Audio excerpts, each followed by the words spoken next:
Top quality और consistent performance के लिए सिर्फ सिल्वर पंप्स। टॉप क्वालिटी और कंसिस्टेंट परफॉर्मेंस के लिए सिर्फ सिल्वर पंप्स, नाम याद रखना।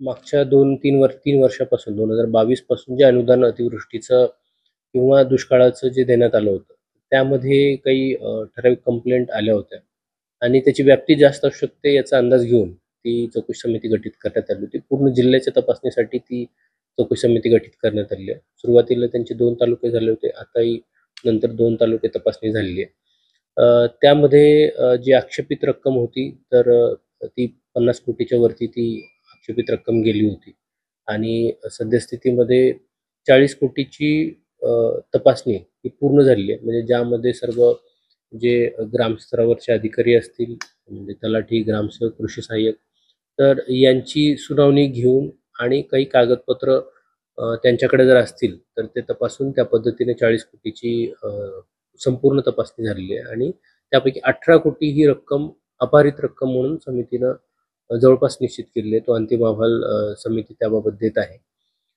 आणि त्यामध्ये जे दोषी अधिकारी कर्मचारी असतील तर त्या पद्धतीचा अहवाल देखील समिती देते आणि आस्थापना विभागातून म्हणजे निवासी उपजिल्हाधिकारी जी काय प्रशासकीय कारवाई करायची असते तर त्या दृष्टीनं सुद्धा पावलं आता उचलली जातात. इतर तालुक्यासाठी तुम्ही 15 दिवसाचा अवधी दिलेला आहे, मुदतवाढ दिली. ही ॲक्च्युली आता MPSC परीक्षा होती आणि त्यामध्ये आपण जे चौकशी समितीमध्ये घेतले होते 2 उपजिल्हाधिकारी आणि 5 नायब तहसीलदार होते. त्यापैकी 4 नायब तहसीलदार हे MPSCच्या परीक्षेसाठी सुट्टीवरती होते. साधारणतः 20 दिवस त्यांनी सुट्टी घेतली होती आणि त्याच पद्धतीनं आपण नवनियुक्त तलाठी सर्व घेतले होते. कारण ही तपासणी ही प्रथमतःच अशी प्रकारची तपासणी होती ज्यामध्ये प्रत्येक गावाचा प्रत्येक खातेदार, प्रत्येक गट नंबर हा चेक करावा लागतो आणि त्यामध्ये जे तफावत असते तर ती काढणे आणि मग नंतर ती रक्कम निश्चित करणे अशी प्रक्रिया केली जाते.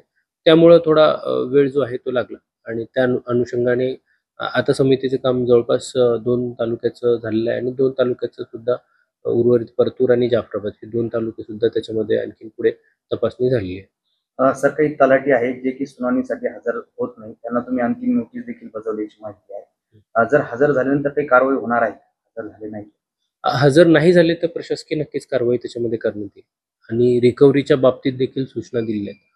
अंतिम आकडा येतोय कारण आकडा अपडेट होतोय तर 3.5-4 कोटीच्या वर रिकव्हरी देखील झालेली आहे.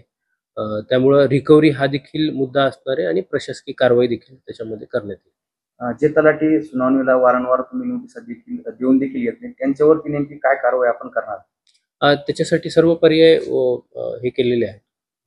जी जबरदस्त शास्ती ज्याला म्हणतो तर ते देखील प्रोव्हिजन्स आहेत.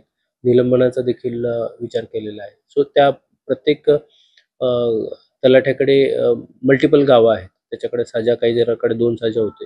सो 8-10 गावं देखील काही तलाठ्यांकडे आहेत. तर त्याचं एकंदरीत काम जे आहे पूर्ण गावांमधलं याची तपासणी करून त्या पद्धतीनं एकदा सुनावणीची परत इथे संधी देऊन